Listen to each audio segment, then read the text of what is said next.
Bo tam profesory wybierają swoich studentów na podstawie, jakby to powiedzieć, potencjału. No i wedle potencjału przyjmuje się na studia. I pierwsze 2 lata studiów to są studia rozpoznawcze, zapoznawcze. I student musi wybrać tam tyle i tyle przedmiotów i łaził, oglądał, co by mu tam najbardziej pasowało. Po tych 2 latach dopiero idzie wybiera kierunek, który tak dzieci mu pasuje, który jego by było największy potencjał. No i za poradą profesorów idzie i studiuje tam, aż kończy te studia z dyplomem doktora. I tak to jest moim zdaniem najlepsze studiowanie. No ale teraz powiecie, ale biedoki się tam nie dostaną. Nieprawda.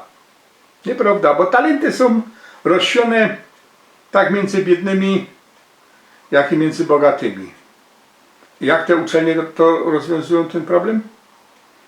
Ganz einfach. Każdy, kto tam chce studiować, musi dać zwol na to, że wywiad z uczelni zrobi wywiad gospodarczy o jego familii. Jak z tego wywiadu, ale tych, co już są przyjęci, wynikło, że on jest zabrano familią, to musi zapłacić i to wysokie czesne, bardzo wysokie. Jak jest tak średnio zabrano, no to te czesne jest dużo mniejsze, tak żeby ten się tam utrzymał na tym kampusie. A jak są biedniejsi i całkiem biedni, to ci najbiedniejsi, bo to po wywiadzie, to mają wszystko zapłacone, wszystkie koszta i jeszcze uczelnia im dało Taschengeld. Co by mogli się z kamratami iść na piwo, zabawić, etc. No i mieli za co do domu polecieć, bo tam z całej Ameryki przylatują ludzie do tej szule. I tak powinno wyglądać tworzenie dobrej, wielkiej uczelni. A uczelnia ma brać granty od państwa, od przedsiębiorców, od korporacji, żeby miała na to pieniądze. Poza tym wdzięczni, wysoko wykształceni, ci co zrobili wielką karierę, bo tam nawet paru prezydentów studiowało, to potem fundują tej uczelni to, co ta uczelnia potrzebuje. Tak po cichu wam powiem, ta uczelnia ma w 2019 jej budżet wynosił 17 miliardów, nie złotych, dolarów. I to jak polskie uczelnie mają tutaj teraz konkurować.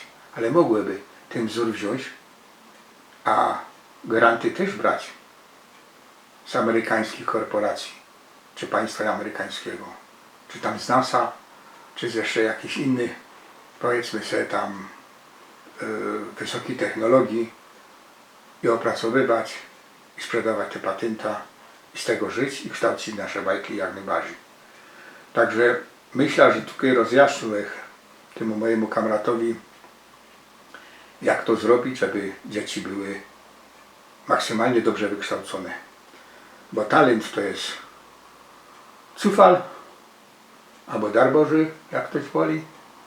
Natomiast wykształceniem możemy go pomóc, starając się o to, żeby do dobrych szkół chodzili.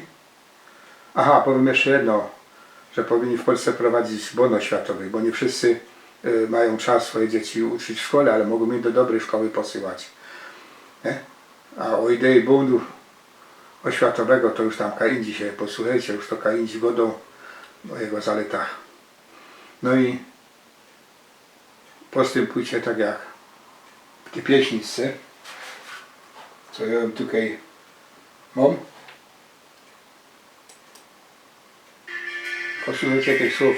Ślązoki razem Ślązoki, by nie są Niemcy, nie są Poloki, by są Ślązoki, ale z Wierzchniego Śląska, ale z Wierzchniego Śląska. Ślązoki do książek, Ślązoki do szkół, ale to nie jest robot. I to na tyle. To Józef.